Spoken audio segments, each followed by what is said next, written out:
বোনকে এই ঘটনা কখনো জানানো হয়নি। যাই হোক, আমি সরাসরি ঘটনায় যাচ্ছি। আমার বাবা ভাই বোনদের মধ্যে সবার বড়। তিনি যখন ক্লাস 8-9 পড়েন তখন তার ভাই বোনদের মধ্যে সবচেয়ে ছোট ভাইয়ের বয়স 6-7 বছর।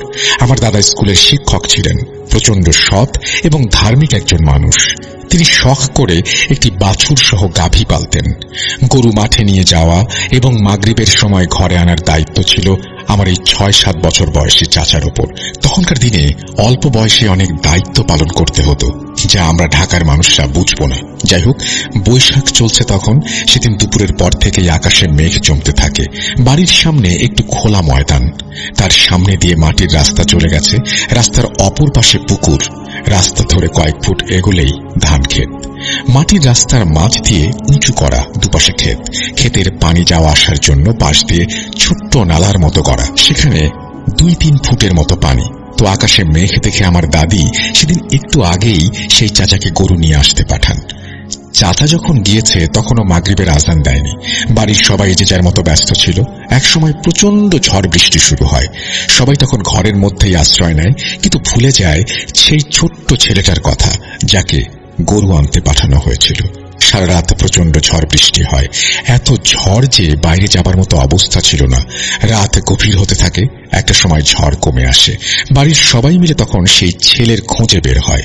চারপাশ ভয়ানক অন্ধকার, সবার হাতেই হ্যারিকেন, টর্চ।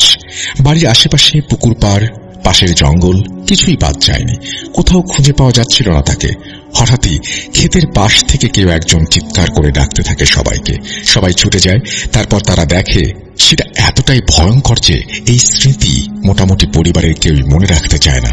ক্ষেতের পাশের যে পানির রাস্তাটা গেছে, সেখানে উল্টো করে মাটির মধ্যে গাঁথা অবস্থায় তাকে পাওয়া যায়। মাথা থেকে বুক পর্যন্ত পানির নিচে নরম কাদামাটির মধ্যে গাঁথা, শুধু কোমর আর পা উল্টো হয়ে আকাশের দিকে। এটা দেখার পর কেউই আর স্বাভাবিক থাকতে পারেনি। যাই হোক, এরপর যথারীতি তারা লাশ এনে বাড়ির সামনের উঠোনে রাখে। ততক্ষণে ভোর হয়ে এসেছে। লাশ উঠোনে রাখার কিছুক্ষণ পর তারা দেখতে পায় যে লাশের নাক কান দিয়ে অনর্গল রক্ত পড়ছে, যেটা স্বাভাবিকভাবে হবার কথা না। সবার কষ্ট আর ভয় দুটো একসাথে মিলে প্রচন্ড শোকাবহ একটা মুহূর্ত ছিল।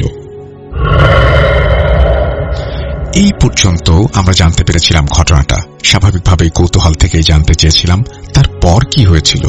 উত্তর শুনে আমি চমকে যাই। যেহেতু মৃত্যু অপঘাতে হয়েছে, থানা থেকে একটা ঝামেলার ব্যাপার তো থেকেই যায়। কিন্তু বিষয়টা নাকি তখন চাপা দেয়া হয়েছিল।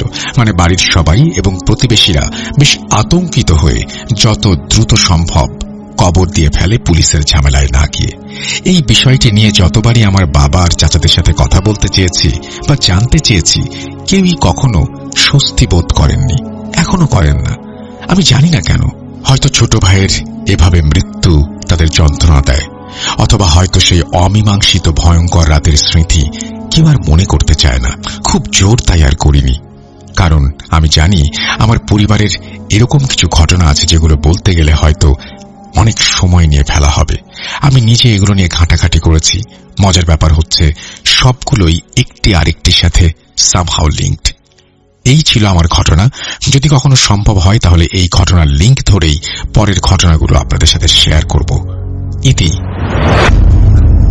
তারপরে তিনি তার নাম দিয়েছেন, ঠিকানা দিয়েছেন, ফোন নাম্বারটি দেননি। যদি দিতেন তাহলে হয়তো আমি সরাসরি যোগাযোগ করতাম। যাই হোক, আমি আশা করব আপনাকে ইমেল পাঠাবো, আপনি সেই ইমেল পড়বেন এবং আমাদের সাথে আবারও যোগাযোগ করবেন। আপনি ভালো থাকবেন। এত বড় একটা ঘটনা, এত সুন্দর একটা ঘটনা লেখার জন্য আপনাকে অসংখ্য ধন্যবাদ। আমরা চলে যাচ্ছি আমাদের পরবর্তী ঘটনায়।